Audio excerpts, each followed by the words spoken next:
बोलो कौन सा मंत्र? पंचाक्षर क्या होता है? ओम अक्षर माने वर्ण, अक्षर माने वो 5 ओबे, उस मंत्र को पंचाक्षर बोलते हैं। गिनो कितने अक्षर हैं? ओम, न, म, शी, वा, ये तो 6 अक्षर हो गए। हाँ 6 अक्षर हो। ये जो ओंकार है मंत्र का अंग नहीं है। ओंकार क्या है? मंत्र का अंग नहीं। जैसे 1 कप चाय में 1 चम्मच चीनी डालते हो ना, तो वो जो चीनी मिलकर के ही कप भर चाय होता है। ओंकार मिलकर के ही ये 5 अक्षर के मंत्र है। चाय के अंदर चीनी के समान मंत्र में मंत्रत्व संपादन करने वाला ओम इत्येतत् अक्षरम उपासित। इसको अक्षर में, अक्षर इसका नाम है, लेकिन अन्य अक्षरों के साथ गिनती में इसको गिना नहीं जाएगा। व्यापक तत्व है। हाँ? परमात्मा का नाम है तस्य वाचक प्रणव तज्जपस तदर्थ भावनम। ये जो ओंकार है परमात्मा का नाम है, और परमात्मा के चिंतन पूर्वक ओंकार का उच्चारण करोगे, बोले ये परमात्मा की स्मृति तुम्हारे हृदय के अंदर होगी। ये स्मृति ईश्वर का साक्षात्कार करा सकता है। और जहां मिलेगा चीनी में, चाय में चीनी के समान, दूध में भी चीनी होता ही है ना। तो दिखता नहीं है लेकिन पीते समय पता लगता है ना। तो गिनती किसकी होगी? मात्रा किसको देखोगे? दूध को, कप को देखोगे।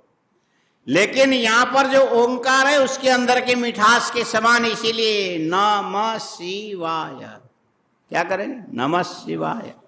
ओम उसके अंदर का मिठास है, इसलिए ओम नमः शिवाय। अच्छा अब देखो इसमें नमः शिवाय कितने हैं? नमः शिवाय। कई लोग बोलते हैं कि ये 1 बार बोलो, 2 बार बोलो, 3 बार बोलो, क्या फर्क पड़ता? बात तो एक ही है। हाँ? रोटी 1 बार बोलोगे तो वही अर्थ निकलेगा, 2 बार बोलोगे तो वही अर्थ निकलेगा, 3 बार बोलोगे तो रोटी तो अर्थ निकलेगा। 1008 बार बोलने से ये रोटी बदल करके सोना बन जाएगा? फिर ये मंत्र में क्या हिसाब है? बार बार जप करो, बार बार जप करो, ओम नमः शिवाय, ओम नमः शिवाय, ओम नमः शिवाय। ओम, क्या मतलब है इसका? तो बोले ये जो रोटी रोटी रोटी कहने से रोटी में अंतर नहीं आएगा, लेकिन नमः शिवाय में एक एक अक्षर का अलग अलग अर्थ है। सबसे पहले क्या आया? हाँ? सबसे पहले क्या आया? न आया। और सुबह बोलते ही हो नागेंद्रहाराय त्रिलोचनाय भस्मांगरागाय महेश्वराय नित्याय शुद्धाय दिगंबराय नमः शिवाय च नमः शिवाय। अच्छा एक बात बताओ, मोतियों की माला अच्छी लगती कि सर्प की माला आपको अच्छी लगती है? हाँ? एक यदि काला गेहुवन सर्प बोलते, गेहुवन, हाँ? गेहुवन सर्प बड़ा जहरीला, लगभग 1 मीटर लंबा ऐसे होता है। वो यदि कोई ला करके गले में पहना दे कैसा लगेगा? और भगवान शंकर इसी ढंग से जो सांप की माला पहनते हैं, नागेंद्र हाराय। अच्छा बताओ, 2 आंख वाला ठीक होता है कि 3 आंख वाला आदमी ठीक होता है? और आंख कहाँ होना चाहिए? ये जो नाक के गलियारे के बीच में, यहां होना चाहिए ना। कहाँ होना चाहिए? देखो थोड़ी सी आकृति बिगड़ जाए फिर आपका संसार में सत्कार नहीं होता है। हाँ? मैं सच्ची एक बात बताता हूं, तब तो हम लोग शायद 5 साल की उम्र के थे, एकदम सच्ची बात है। तो गांव में एक माई ने बच्चे को जन्म दिया। वो बच्चा कैसा था? उसके सिर नहीं था, हाँ? कंधे पर सिर नहीं था, सपाट एकदम, और मुंह था वो यहां था, आंखें यहां थी, और यहीं पर नाक भी था। इसको क्या बोलना चाहिए? कबंध बोलना चाहिए। और जो और जो जन्म लिया उस बच्चे ने वो जिंदा था, हाथ पैर सब कुछ, लेकिन आंख यहां पर, यहां मुंह, नाक, सांस ले रहा। सारे गांव वाले देख करके डर गए। बड़ा अमंगल है ये, मेरे आंखों के सामने की बात। पंचायत बैठी और सबने कहा कि इस बच्चे को रखना नहीं चाहिए। उसको जिंदे ले जा करके जमीन में दफना दिया। हाँ? आदमी को अपने ढंग का ही सब चाहिए। जैसे हम हैं वैसे होगा तो ठीक, यदि दूसरा होगा। और उसकी मां ने भी मना नहीं किया, ठीक है ले जाओ। हाँ? जैसे कौन, ब्राह्मण पंडित दुबे विकास, आया समझ में, पंडित, उसके मां से कहा कि वो मार दिया गया। बोले बड़ा अच्छा किया। हाँ? इसका मतलब है कि पूजा तुम्हारे कर्म की होती है, व्यक्ति की नहीं होती है। खाली जाति लेकर के कहोगे कि हम तो ब्राह्मण हैं, चाहे किसी को कुछ भी कर ले, क्या फर्क पड़ता। इतने से काम नहीं चलेगा। तो माने नाक के जगह नाक होना चाहिए, सिर के जगह सिर होना चाहिए, आंख के जगह आंख होना चाहिए, मुंह के जगह मुंह होना चाहिए। यदि छाती में दिखने लग जाए वो अच्छा लगेगा क्या? और भगवान शंकर दो आंख वाले सभी अच्छे होते हैं, लेकिन भगवान शंकर के तीसरे नेत्र है, ये अच्छा लगेगा कि बुरा लगेगा? तीन नेत्र होने से भगवान का नाम बिगड़ गया। उनका नाम है विरूपाक्ष। विरूपाक्ष माने तीसरे आंख से कोई चेहरा सुंदर नहीं होता। यदि आपके ललाट पे तीसरा आंख दिखाई दिया तो फिर दुनिया ऐसे डरेगी कि आप जाके अंत में कूद के मर जाओगे। क्या ये जीवन है? लेकिन भगवान शंकर उसी में मस्त है। तीन नेत्र है तो कोई बात नहीं। नागेंद्र हाराय त्रिलोचनाय। अच्छा बताओ क्या अच्छा लगता है? आपको क्या अच्छा लगता है? घी अच्छा लगता है, मक्खन अच्छा लगता है, कि तेल अच्छा लगता है, कि राख अच्छा लगता है? बोलो। हाँ कैसे लीजिए? मक्खन, हाँ मक्खन, घी, तेल और राख में से क्या अच्छा लगता है? हाँ? मुंडन कराने के बाद सिर के ऊपर बादाम का तेल लगाना अच्छा लगता है, या मक्खन मलना अच्छा लगता है केसर मिला के, या सीधा राख ला करके सिर के ऊपर रखोगे? बोलो। जबकि दवाई का काम राख करता है। हाँ? गांव में कोई डॉक्टर नहीं होते, वैद्य नहीं होते, हॉस्पिटल नहीं होता, इंजेक्शन कुछ नहीं होता। कोई बच्चा ऊपर से नीचे गिरा और इतना बड़ा चोट लगा सिर के ऊपर, उसकी दवाई क्या है गांव वालों को पता है? ये कपड़े को, कॉटन वाली जो कपड़ा है ना, उसको जलाते हैं। जला के राख तैयार होने के बाद उसको कटोरी पे रखते हैं और उसमें उतनी मात्रा में चूना मिलाते हैं, और चूना के साथ उतनी मात्रा में हल्दी मिलाते हैं, और हल्दी के साथ उसके अंदर नींबू निचोड़ते हैं। नींबू निचोड़ के जब गीला हो जाए तो उसमें पीसी हुई लाल मिर्ची डालते हैं, और उसका लेप बना करके जहां चोट लगा उसके ऊपर ले जाके लगा देंगे। वो बच्चा चिल्लाएगा, ये हमने देखा है, खूब चिल्लाता है। मिर्ची, राख, जला हुआ कपड़े की राख, ये सारी चीजें ज्वलनशील है इसे। और वो बेचारा रोएगा थोड़ी देर, आधा घंटा एक घंटे तक, लेकिन धीरे धीरे फिर सहन कर लेगा, फिर बाद में वो चिपक जाएगा पूरा। ये 1 महीने तक, जब तक अंदर नई चमड़ी ना आवे, घाव पूरा ना हो, तब तक ये छोड़ता नहीं, पूरा पकड़ के रख। वहां कोई किसी प्रकार के टेटनस की इंजेक्शन लेने की जरूरत नहीं है। अपने आप में सबसे बड़ी दवाई है वो, घाव अपने आप ठीक हो। हाँ? छोटा सा खरोच लगा, खून निकलने लग जाए, कोने में मकड़ी का जाल हो, उसको लेकर के लगा तो फट से खून रुक जाएगा। माने कौन सी चीज क्या काम करती है ये समझने की बात है।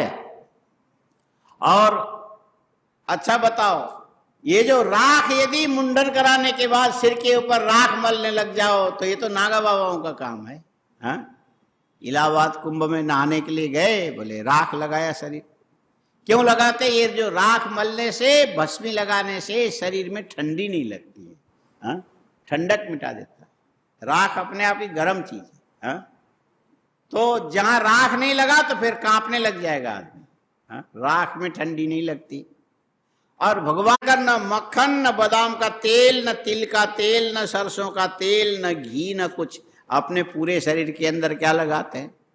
भस्म। भस्मांगरागाय महेश्वराय नित्याय शुद्धाय।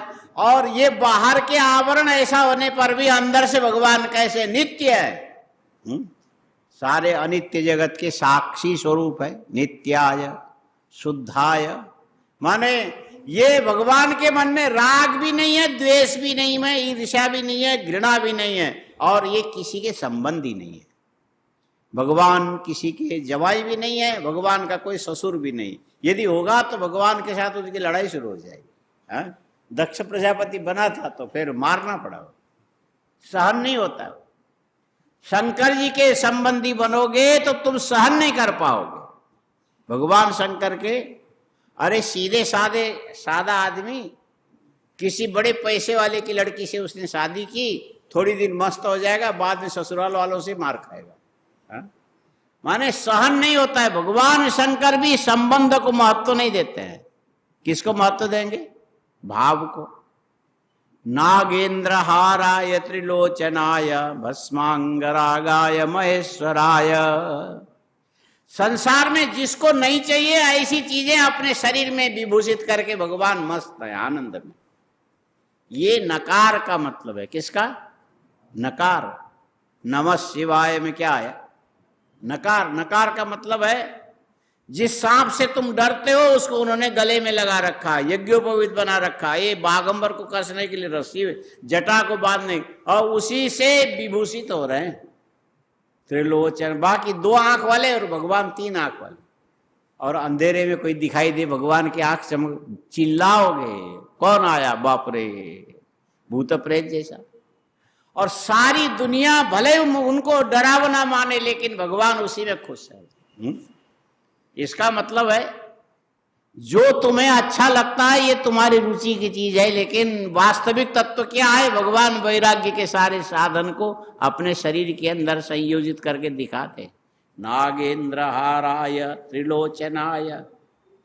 और दूसरा है मंदाकिनी सलिल चंदन चर्चिताय। खाली भगवान दारिद्र्य नहीं दिखाते हैं। मंदाकिनी, मंदाकिनी बोलते हैं गंगा का नाम। मंदाकिनी, बियत गंगा, स्वर नदी, सुरधिर, गंगा के सब नाम है, अमरकोश में आता है। मंदाकिनी। ऐसे हिमालय में देखो तो सब अलग अलग हो जाते हैं। जब रुद्रप्रयाग से आगे बोल जाओगे, ये मंदाकिनी है, ये अलकनंदा है, और ये बियत गंगा है, ये भोट गंगा है, ये भागीरथी है। नीचे आके सब मिलकर के एक हो जाएंगे। और मंदाकिनी को बहुत पवित्र गंगा माना जाता है। मंदाकिनी को, अच्छा बताओ मंदाकिनी कहाँ से निकलती है? किसी को पता नहीं हो? बोलो मंदाकिनी कहाँ से आती? हाँ, केदारनाथ से आती। केदारनाथ से आने वाली को मंदाकिनी बोलते। बद्रीनाथ से आने वाली को अलकनंदा बोलते हैं। बद्रीनाथ से आवे उसको अलकनंदा, और गंगोत्री से आवे उसको भागीरथी बोलते। और ऐसे और भी हैं, बहुत सारी गंगाएं। तो सबसे पवित्रतम मंदाकिनी मानी गई केदारनाथ से आने वाली। केदारनाथ में भी सीधे ही केदारनाथ से कोई नदी नहीं निकलती, उसके बाजू में ऊपर एक बहुत बड़ा सरोवर है, लोग कम जा पाते। वो जो पीछे बादल फटने से नुकसान हुआ था ना, तो उससे उस सरोवर में पानी ज्यादा, उसका बांध फट गया, जिसके चलते भयंकर पानी आया तो नुकसान हुआ। और काफी बड़ा सरोवर है ऊपर। एक बार अपने बड़े महाराज जी ने वहां पर चातुर्मास किया था केदारनाथ में। तो ब्रह्म कमल खोजने जाते थे खुद, फिर लाके भगवान शंकर को चढ़ाते। तो एक बार ब्रह्म कमल खोजते खोजते ऊपर रास्ता भटक गए, तो रात को 1 बजे वापस आए। सब लोग घबरा गए, क्या हुआ महाराज जी का? तो वो बर्फीले पहाड़ में रास्ता का पता नहीं लगता है। छोटी सी जो पगडंडी को देख के जाना पड़ता है। रात को भूल गए, फिर किसी तरह से आ गए। तो वो स्वयं बताते थे कि ये जो मानसरोवर से थोड़ा छोटा लेकिन इतना बड़ा सरोवर केदारनाथ के बाईं ओर पहाड़ के ऊपर है। वहां से निकल के जो नदी आती है वो मंदाकिनी है। पहले क्षीर गंगा वहां के लोकल लोग बोलते हैं, दूध की धारा के समान चलता है। और उसको सबसे पवित्रतम नदी बोलते, मंदाकिनी सलिल चंदन चर्चिताय। केदारनाथ की मंदाकिनी ऐसे अपने आप में पवित्र, और उस मंदाकिनी के जल से चंदन को घिसो। पत्थर में चंदन की सुगंधी चंदन से आया, पवित्रता कहां से आई? मंदाकिनी से। चंदन अपने आप में भी पवित्र है, मंदाकिनी सलिल चंदन। और वो भगवान कभी कभी अपने ललाट के ऊपर चंदन चर्चित करते हैं, मंदाकिनी सलिल चंदन चर्चिताय। क्या है? नंदीश्वर प्रमथनाथ महेश्वराय। ये जो नंदीश्वर जो सनत कुमार को सुना रहे हैं, ये जरूरत पड़ने पर सफेद बैल बन जाएंगे। हाँ, ऐसे जरूरत पड़े तो भगवान हनुमान के आकार में बैठे बैठे उपदेश देते हैं। जब शंकर जी को यात्रा करनी पड़े तो सफेद बैल बन जाते हैं, उस पर भगवान शंकर विराजमान होते हैं। हाँ, नंदीश्वर प्रमथनाथ महे। और जब नंदी के ऊपर भगवान सवार जब होने लगते तो उनके चारों ओर प्रमथ गण, असंख्य गण है भगवान के। हाँ, एक एक गणों में पीछे विद्येश्वर संहिता में आया 1 अरब 4 अरब 8 अरब 11 अरब तक की संख्या में उनके गण हैं। हाँ, अब ये भगवान शंकर की जब बारात पार्वती खंड में आया है, शंकर जी की जब बारात चली तो बोले देवगण अलग, यक्षगण अलग, कुबेर गण अलग, कुबेर के भी गण है, और भैरव गण अलग है, मारी गण अलग है, पूतना गण अलग है, और इसमें स्कंद का अलग ही गण है। कई अरब की संख्या। हिमालय ने सोचा आने दो जंगली शंकर को, बारात लेके आने दो, ऐसा सत्कार करेंगे, ऐसा सत्कार करेंगे, उसके बाप ने भी कभी नहीं देखा होगा। शंकर जी मन में कहने लगे, अरे मेरे बाप क्या देखेंगे, मेरा बाप ही नहीं है, वो तब न देखे। हा? और हिमालय ये सोचने लगा वो सत्कार करूंगा, बेटे को पता ही लग जाएगा। भगवान शंकर करने लगे, कर ले तैयारी, तेरे सारे सत्कार को मेरे गण के कुछ लोग ही चट कर जाएंगे। हा? और बाद में जब भूखे होकर के हाँ करके जाएंगे, तेरे हाथी घोड़े सब भाग जाएंगे, और तू भी जान बचाने के लिए अंदर जाके चूहे की तरह छिपेगा। तुमने मुझे समझा क्या है? यदि दिखाना चाहे तो भगवान शंकर के समान वैभव किसी का नहीं, न दिखाना चाहे तो फिर नागेंद्र न म क्या होगी, नम। और ये दोनों को मिला करके क्या बनता, बोले नम बनता है। क्या बनता है? नम बनता है। नम शब्द को वेदों के अंदर अर्थ किया न मे इति नमः। नम शब्द का अर्थ क्या होता है? हम लोग नमस्कार माने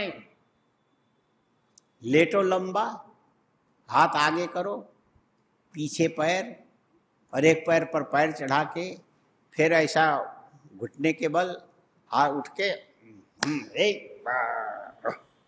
माने देखो भगवान क्या मैंने नमस्कार मारा, ऐसा कोई मार सकता है? माने हमारे विनम्रता के अंदर भी डंडे के तरह अक्कड़पना ही है। कर रहे नमस्कार और अंदर से अकड़ रहे, और करते रहो, रोज करो, तुम्हारा काम ही यही रहेगा। और भगवान कहते अरे तू क्या नमस्कार करेगा, तेरे से तो ये डंडे जो आकर के गिरते वो अच्छे हैं, कम से कम उठाए बिना नहीं उठते। तू तो गिरता भी दिखाने के लिए, उठता भी दिखाने के लिए, उसके बाद मुझे किसी ने देखा कि नहीं देखा यूं। माने भगवान शंकर कहते कि ये अहंकार का पूरा मिट्टी की मूर्ति है। माने ये जो मिट्टी जो है इसको तो अहम का ज्ञान नहीं है, लेकिन जड़ है, और ये चेतन होकर के मिट्टी की ओर जा रहा है। तू चाहे झुक चाहे बैठा रह, क्या फर्क पड़ने वाला? तेरे नमस्कार से मेरे सिर के ऊपर सोने के फूल लगेंगे। हाँ, भगवान शंकर इसीलिए तो शिवलिंग की स्थापना की, चुपचाप निर्विकार। नमस्कार करो तो ठीक है, न करो तो ठीक है, आया तो ठीक, गया तो ठीक, कोई मतलब नहीं। तुम चाहो दूध लाओ, दूध में केसर मिलाओ, चाहे उसमें मलाई मिलाओ, चाहे पंचामृत बनाओ शिव जी के ऊपर, वो ना आंख कभी खोलेंगे, न कभी पानी डालने पर आंख बंद करेंगे, न नाराजगी न कुछ। और भगवान शंकर के इस रूप की ओर इशारा किसने किया? बोले नमः न मे इति नमः। भगवान कहते हैं, वो जीवो, हाँ तुम जीवड़ा हो, जीवड़ा। जीवड़ा जानते हो? जीवड़ा किसको बोलते? अरे जीवड़ा नहीं जानते हो? आलू उबाल करके रख दिया और भूल गए, और 10 दिन के बाद निकालोगे तो उसमें छिलके के अंदर कीड़े ऐसे ऐसे मिलेंगे, जीव। तो ये वो जिंदा आलू मरा हुआ है, आलू, और ये जो यूं करने वाले वो जीव जिंदे। बोलो कौन पवित्र है? मरा हुआ आलू पवित्र है कि जिंदा जीव पवित्र है? हाँ? जीव पवित्र है।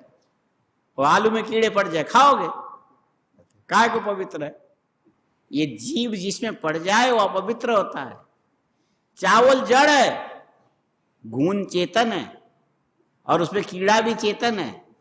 और चावल का खीर बनाओगे और उसमें टेढ़ा सा धारीदार कीड़ा ऐसा दिखाई दिया, पहले चेतन था, मर, वो खाओगे कि छोड़ोगे?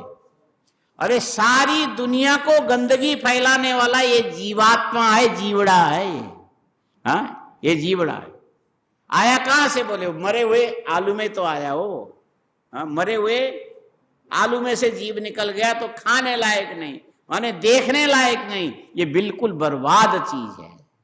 तो भगवान कहते वो जीवों मेरी पूजा करने के लिए आ रहे हो, और उस पूजा में तुम्हारे अंदर अहंकार के अलावा कुछ नहीं, केवल अहंकार ही अहंकार भरा है। और हर जगह बोलते हो ये मेरे कपड़े, ये मेरा शरीर, ये मेरा वैभव, ये मेरा पद, ये मेरा ज्ञान, ये मेरा रूप, पता नहीं क्या क्या मेरा मेरा। और भगवान शंकर कहते तू मेरा मेरा मेरा तू बोलता चला जा, मैं और कुछ नहीं करूंगा। एक फूंक मार करके मकार के ऊपर का जो टेढ़ी मात्रा है ना उसको उड़ा देता। अब बोलो क्या बना? हाँ, मेरा में से एकार हट गया तो क्या बना? और भगवान शंकर कहते तेरा जो ऊपर उड़ना है ना, ये मेरे फूंक से हट जाएगा, फिर तू तो मरा ही मरा है। शरीर में अहंकार किया, वो बूढ़ा होने पर तेरी जो हालत हो जाएगी। हाँ? बिल्कुल पहले हाँ त्रैलोक्य भुवनेश्वरी बन करके घुमा करती थी, और बाद में धूमावती, फिर भैरवी, फिर चिड़चिड़ी, हाँ? उसके बाद बबुल के, सूखे बबुल के कांटे, अंत में लोग किसी तरह से ले जाके स्मशान में आग लगा के कहेंगे और अब दुनिया को शांत। इसीलिए चिता में आग लगाने के बाद लोग अंत में शांति पाठ बोलते, देहु शांतिरंतरिक्षगु, बोले अब दुनिया में थोड़ी शांति मिलेगी। तू मर गई ना, अब जल गई, जब तक जीती रही तुमने किसी को सुखी रहने नहीं दिया। अभी अग्नि में जाके, अब जाके तो जिसके जिसके साथ तुम्हारा अहंकार जुड़ता है वो सारी दुनिया को अशांत करने वाला। तुम पृथ्वी को अशांत करोगे, जल को अशांत करोगे, तेज को अशांत करोगे, अंतरिक्ष को अशांत, और तुम्हारे मन के अंदर की वासना के चलते पूरी दुनिया अशांत हो जाएगी। और ये अशांत के मूल में क्या है? बोले ये मेरा है, मुझ में है। उसमें यदि नकार लगा दो तो क्या बनेगा? न मे इति नमः। ये आंख मेरी नहीं है, भगवान का वैभव। ये कान मेरा नहीं है, ये भगवान की दी हुई शक्ति है। ये जीव मेरी नहीं है, भगवान की शक्ति है। माने पूरे शरीर में हर चीज जो दिखाई पड़ता है, ये भगवान, ये शक्ति मेरे अंदर कहां से आएगी? ये आपकी कृपा से इन शक्तियों की अनुभूति मैं कर रहा हूं। इस प्रकार का भाव यदि मन में जगे, उसका नाम है नमः। उसका नाम क्या है? कुछ भी मेरे अंदर नहीं, जो है भगवान में। हाँ, न मे इति नमः। और ये राग आलाप में जाओगे भगवान के पास, पूछेंगे इतने दिन तो पूरी दुनिया में मस्ती मार रहा था, अभी नमः बोलने कैसे आया? भगवान देख लिया, वो मस्ती बड़ी सस्ती की थी। जो हमने मस्ती मारी वो सस्ती की मस्ती है। न उसमें तप है, न उसमें ज्ञान है, न उसमें ध्यान है, न उसमें तपस्या है, न उसमें आत्म संयम है। बस ये मेरा यूं यूं करते रहे। है? और आज ज्ञान हो गया, इसीलिए आपके सामने आकर के कह दिया, हे भगवान जो कुछ भी है आप हैं, मेरा कुछ नहीं है। बोले ये राग क्यों अपना रहे हो? इसीलिए कि शिवाय कल्याण आया, अब मैं आत्म कल्याण के लिए आपके पास आया हूं। इसीलिए ये 5 अक्षर इस ढंग से बनते हैं। ये नमः जो बनता है सारे वस्तु जात में से अपने आप के अभिमान को हटाने के लिए। शिवाय का मतलब है अप्राप्त, प्राप्त से प्राप्तिर, भगवत साक्षात्कार के लिए मैं आपके पास। सीधी बात है, दुनिया की सारी चीजें छोड़ करके भगवान के शरण में जाओ। क्या करना चाहिए? सब कुछ छोड़ करके जाओ। तो फिर वहां ये देखने की जरूरत नहीं कि तुम थाली किसकी लाए और लोटा कैसा लाए, पटका किसके सिर पर। कुछ भी, जो कुछ भी है हे भगवान तुम्हारा है। इसी से पंचाक्षर मंत्र बनता, नमः और शिवाय। और ये सबसे बड़ा मंत्र, यही अघोर मंत्र है बोले।